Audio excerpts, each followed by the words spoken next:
संगत जी, प्यार से कहना जी, धन निरंकार जी। साथ संगत जी, ये पहला प्रण है कि तन मन धन ईश्वर का जानो। ये तन मन धन ईश्वर का है। साथ संगत जी, ये तन, ये मन, ये धन सब परमात्मा का है, तो फिर मेरा क्या है? और मैं कहाँ हूँ, ये जब बोध होता है ना, तो सत्संग जी सत्य की राह पे चलना नहीं पड़ता, स्वयं मिल जाती है। ये तन मन धन जब ईश्वर का है तो मेरे पास कुछ भी नहीं है, क्योंकि तन से ही सारे रिश्तेदार हैं। मन से ही जितना हम जाल बिछाए हैं संसार में, ये कुछ भी नहीं है, सब एक ब्रह्म है। और धन तो सत्संग जी, धन होता है मेरा, तो धन को ही संचय करने में, धन को ही लेन देन करने में व्यवहार बिगड़ जाता है। अगर ऐसा भाव आ जाता है, ये ज्ञान जब आ जाता है कि ये तन मन धन परमात्मा का है, इसे परमात्मा का ही समझना है, तो सत्संग जी हर वक्त सतर्क हो जाते हैं कि ये तन परमात्मा का है, तो हमने तो कुछ किया नहीं। इस शरीर से जो कुछ भी हुआ तो परमात्मा ही किया होगा। और सत्संग जी, अवतार वाणी का जो पद है, तन मन गोल घुमावा या करन करावन हार, ये सब कुछ इनके हाथ में है। इसको घुमाना, कहाँ ले जाना, क्या करना है। पर सत्संग जी, जो मैं एक आता है कि मैंने किया, यही अज्ञानता है। यहाँ सत्संग जी इसको रिक्त किया मैं को, कि कुछ भी नहीं है, ये अज्ञानता है। सत्संग जी, कभी कभी होता है कि हम सोचते हैं कि हम बड़े आदमी हैं और सामने वाला उसको छोटा कर दें, तो ये मन में आता है भाव कि मैं बड़ा आदमी हूँ और वो छोटा आदमी है। तो सत्संग जी, अगर किसी का हम निंदा भी करते हैं तो इससे भी हमारा बड़कपन ख़त्म होता है। और जो हम कहते हैं कि ये मन परमात्मा का है, ये तन परमात्मा का है, धन परमात्मा का है, तो सत्संग जी ये सब भूल जाते हैं। ये सब अपने समझते हैं कि ये सब मेरा है, इसलिए तो ये भाव आता है। और जैसे ही ये भाव आता है, सत्संग जी महापुरुष सतर्क हो जाते हैं। संतों का वचन श्रवण करके हर समय जगे होते हैं कि कहीं ऐसा भाव न आ जाए कि मैं बड़ा हूँ, मैं कर सकता हूँ, मैं अच्छा हूँ, या मैं दानी हूँ। जो कुछ करन करावन हार यही है, सब कुछ इसके पास है। कहा जाता है कि करन करावन हार तो सब कुछ तेरे पास, तू राजा अधिराज है, मैं दासों का दास। सत्संग जी इसको दोहराते तो हैं, पर ये करन करावन हार है तो ये है कहाँ। बात ये है कि मेरा शरीर है, जिसको मैं कहता हूँ मेरा शरीर है। मैंने किसी को पानी पिलाया, मैंने किसी को खाना खिलाया, मैंने किसी को कुछ रुपए पैसा दिया, मैंने किसी का सेवा सत्कार किया, तो फिर ये करन करावन हार है। ये हमारे माध्यम से, यानी हमारे शरीर से सब कुछ कराया। किसी को पानी पिलाया, किसी को खाना खिलाया, या किसी से अच्छे से बात विचार किया, किसी को समझाया, तो सत्संग जी ये हमारे माध्यम से करवाया। सही गलत सब हमारे माध्यम से करवाया। तो सत्संग जी ये है कहाँ। सत्संग जी सतगुरु जो है, इसे ज्ञान कहते हैं, ज्ञान की एक चिंगारी सारे पापों को ही भस्म करे। जो अज्ञान के साथ जुड़े हैं उन भ्रमों को खत्म करे। जैसे ही सतगुरु के ज्ञान की चिंगारी जब मन के अंदर, ये शब्द जो सतगुरु के मुख से जो शब्द है ना, जैसे ही हमारे अंदर कानों के द्वारा जब श्रवण करते हैं, कानों के द्वारा अंदर जाता है, जैसे कोई गाली देता है तो अंदर से क्रोध प्रकट होता है, ऐसे ही सतगुरु के जब वाणी अंदर जाती है तो कहते हैं ये ज्ञान की चिंगारी सारे सत्संग जी अंधकार को दूर कर देता है। हमारे अंदर जो मैं मेरी है इसे रिक्त किया, ये सब जो है ख़त्म हो जाता है। यानी कहते हैं सारे पापों को भस्म करे।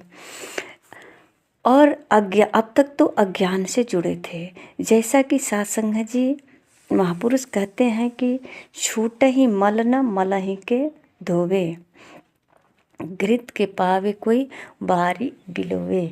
सत्संग जी अगर गंदे पानी से गंदे को धोएं तो साफ कैसे हो सकता है?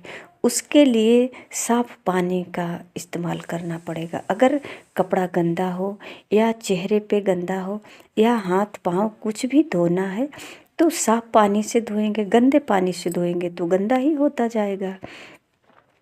सत्संग जी कहते हैं कि घृत के पावे कोई बारी बिलोवे।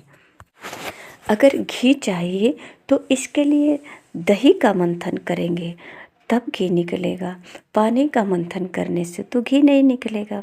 सत्संग जी इसी प्रकार अगर जो सत्य राह को पकड़ लेता है, जो भक्ति भजन करना चाहता है, अपने जीवन में हरियाली लाना चाहता है, ये 84 लाख योनियों से मुक्ति पाना चाहता है, तो सत्संग जी यहाँ जो है किसी प्रकार का अवगुण को कभी ग्रहण नहीं करते, ना अपने मुख से या आँखों से या फिर कानों से।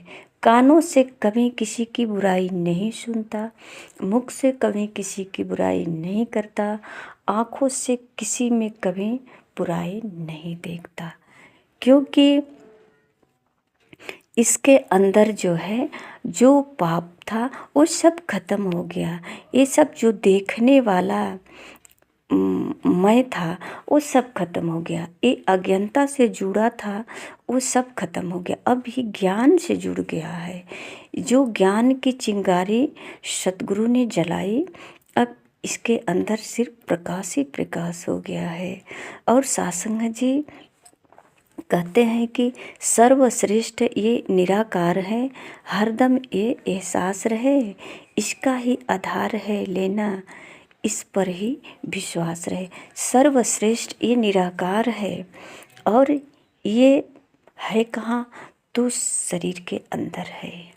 जो सत्संग जी इनकी ही शक्ति से हर कार्य होता है, तो जिसको कहते हैं कि करण करावन हार है, तो ये सब करा रहा है।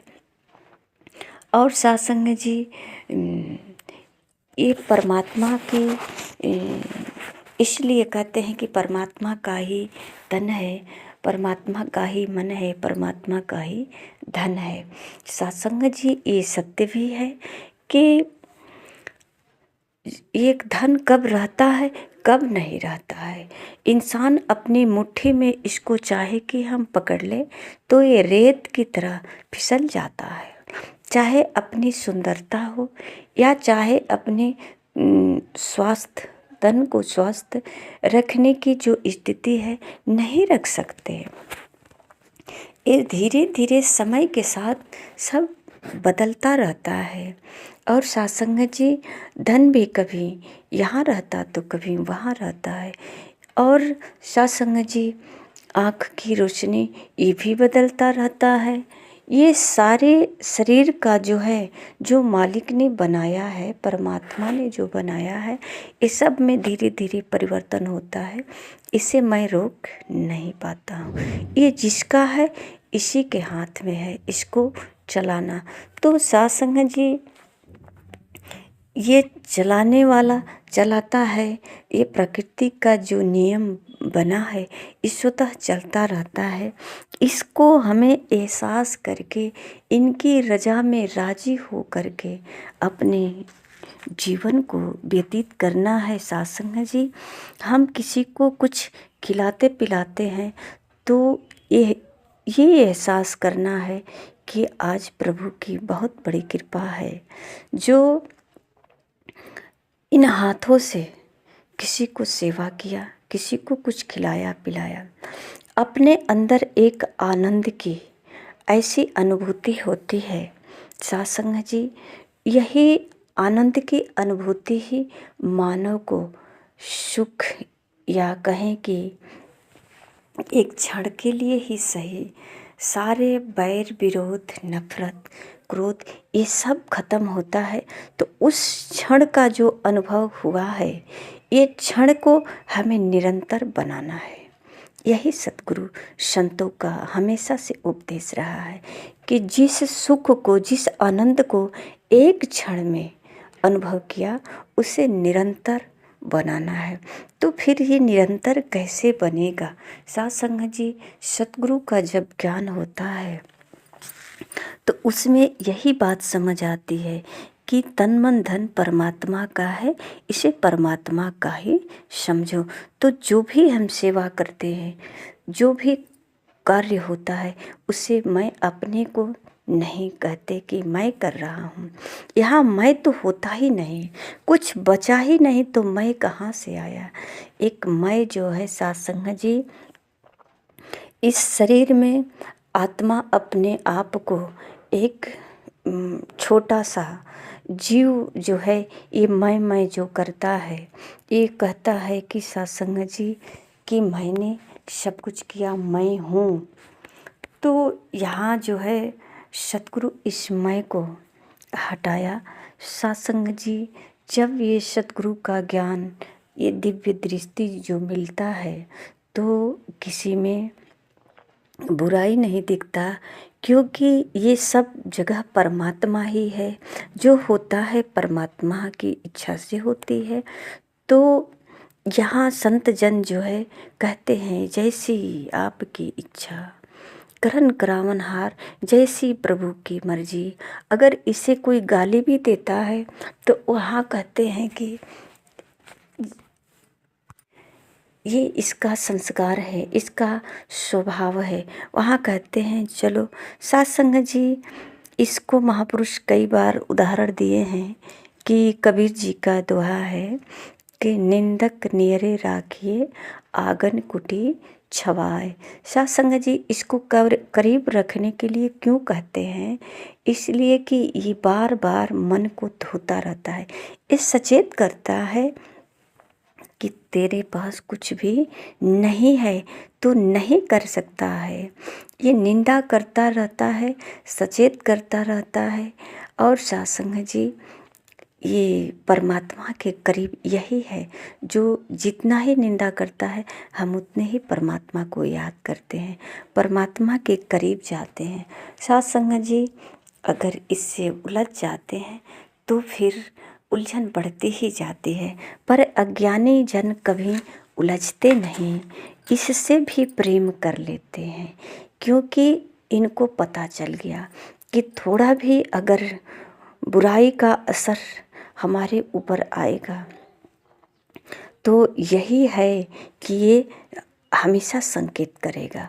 इसलिए इससे भी दोस्ती कर लेते हैं। संत से तो इसलिए दोस्ती करते हैं, संत के साथ तो इसलिए करते हैं कि इनका प्रकाश हमारे ऊपर पड़ा रहेगा और ये जीवन में सारे गुण जो है आते रहेंगे। इनके साथ रहकर इनकी सारी गुण हमारे अंदर आता रहेगा। जिसको कहते हैं सिखलाई, हम सीखते रहेंगे इनके करीब रह करके, ये इनके इशारे को समझते रहेंगे। और सत्संग जी, अगर जब बुराई पे निकल जाते हैं, किसी का कहते हैं कि हमने तो बहुत ज्ञानी हैं, भक्ति भजन करते हैं, बहुत दान पुण्य किया है, तो सत्संग जी ये अहंकार होता है। इससे कभी भक्ति नहीं हो सकती, क्योंकि मैं ही तो कर रहा है ना। तो कहते हैं छूट ही मल न मलहि के धोए। ये मैं को अहंकार के श्रेणी में रखा गया है। ये मैंने किया, इसको अहंकार की श्रेणी में रखा गया। और यही तो साध संगत जी ये भक्ति तक नहीं ले जा सकता। ये कभी गंदगी को नहीं दूर करता, बल्कि और ही गंदा करता जाता है। तो साध संगत जी यहाँ जो है कहते हैं कि गीत के पावे कोई बारी बिलोवे। यहाँ वो होता है कि पानी का मंथन कर रहे हैं और घी का आशा लगाए हैं। ऐसा कैसे हो सकता है? साध संगत जी ये संसार में जो है मूर्ति भी है, माता पिता परमात्मा परिवार, ये गांव नगर सब जड़ जीव जितना सब कुछ है इस संसार में ही तो है। और इसी संसार में कोई वृक्ष का पूजा करके भक्ति करता है, कोई पानी का पूजा करके भक्ति करता है, कोई पत्थर का पूजा करके कोई भक्ति करता है, कोई मिट्टी का पूजा करके भक्ति करता है, कोई इंसान का पूजा करके भक्ति करता है। तो साध संगत जी ये सब में तो परमात्मा ही है। अगर जड़ का को पूजा कर रहे हैं तो जड़ में परमात्मा है, तभी तो जड़ का पूजा कर रहे हैं। तो फिर जड़ में परमात्मा होता है तो निंदा किसकी होती है? परमात्मा जब कड़ में है तो निंदा किसकी करते हैं? अवगुण कहाँ से लाते हैं? साध संगत जी महापुरुष कहते हैं कि मक्खी का काम होता है अक्सर जो है गंदगी पे बैठना, पर साध संगत जी महापुरुष का ज्ञान जो होता है वो मक्खी वाले श्रेणी में नहीं होता है। इनका ज्ञान जो है ये हर समय अवगुण पर नहीं बल्कि गुण पे इनका ध्यान जाता है। ये सब में कुछ न कुछ, क्योंकि इनके अंदर सत्य का जो प्रकाश जागृत हुआ है, ये जा कर के सत्य को ही चुम्बक की तरफ पकड़ता है, अवगुण को छोड़ देता है और सत्य को खींच लेता है। उसके अंदर से कोई न कोई अच्छाई को निकाल लेते हैं और अच्छाई को सब में निकालते निकालते निकालते एक दिन साध संगत जी अच्छाई का ढेर हो जाता है इनके पास। कभी ये बुराई की तरफ ध्यान नहीं देते। तो आइए साध संगत जी हम संतों महापुरुषों के संग करें और इनसे केवल गुण ही ग्रहण करें। और साध संगत जी इस संसार में जहाँ भी रहें तो इनके जो ज्ञान होते हैं ना, ये ज्ञान सब में केवल गुण निकालने वाले ज्ञान होता है। अगर अभी तक ऐसा ज्ञान नहीं हुआ, किसी से किसी के अंदर से अवगुण ही निकाल पाते हैं, तो साध संगत जी कहीं न कहीं अभी अज्ञानता किसी कोने में बसी हुई है, जो हमारे ज्ञान में अधूरापन है। और ये जो कहते हैं ना कि छूट ही मल न मलहि के धोवे, तो कहीं न कहीं हम ये अज्ञानता को धारण करके और गंदगी से ही गंदगी को धो रहे हैं। तो ऐसे नहीं होता। साध संगत जी अगर मन मलिन है तो कहते हैं मन मलिन और नयन विहीना। मन मलिन है तो साध संगत जी ये नज़र से भी कुछ नहीं दिखाई देता, क्योंकि ये मन में जो चित्र है ना, यही आँखों से भी दिखाई देता है। तो पहले हम संतों के संग करके मन को ही साफ करें, ताकि जो मन का जो चित्र है, जिस तरह से जो हम चित्र पर्दे पर देखते हैं तो वाकई वो पर्दे पे नहीं होता है। उसी प्रकार साध संगत जी हमारे मन में जो चित्र आता है वही आँखों के सामने आता है। तो हम अपने मन को साफ करें, संतों महापुरुषों को जो है हर समय श्रवण करें, इनके सेवा सत्कार से अपने मन को साफ करें और जो इसमें चित्र होगा वो सामने आँखों से भी दिखाई देगा। और साध संगत जी यही आनंद का स्रोत बनेगा। साध संगत जी प्यार से कहना जी धन्य निरंकार।